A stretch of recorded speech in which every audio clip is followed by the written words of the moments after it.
Welcome to the Kansas City Star Varsity Zone weekly high school football preview. I'm Sam McDowell covering the Missouri high schools, here with Kathleen Geyer covering the Kansas high schools. We're in the second week of district play on the Kansas side. What should we be watching for on Friday night? My game of the week is Olathe North at Lawrence.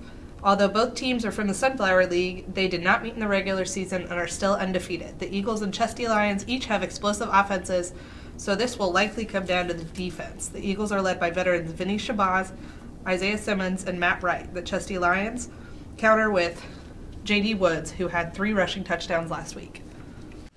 On the Missouri side, we're in the first week of playoffs. We've got a good game in Class 6 between Rockhurst and Raymore Peculiar. Those are two teams that expected pretty big things this year. They haven't quite delivered, but the good thing about the Missouri playoffs is the slates are completely wiped clean in the first week, so we'll see what those two teams can do in the playoffs. Back over to the Kansas side, teams trying to fight for that playoff position. What else should we be watching for? Another week brings another intriguing matchup for Mill Valley, the top-ranked 5A team in Kansas. The Jaguars handed St. James Academy its first loss of the season last week in the first week of district play and have another chance to do the same against undefeated Bonner Springs this week. I think that district competes with Olathe North and Lawrence for one of the toughest in the state.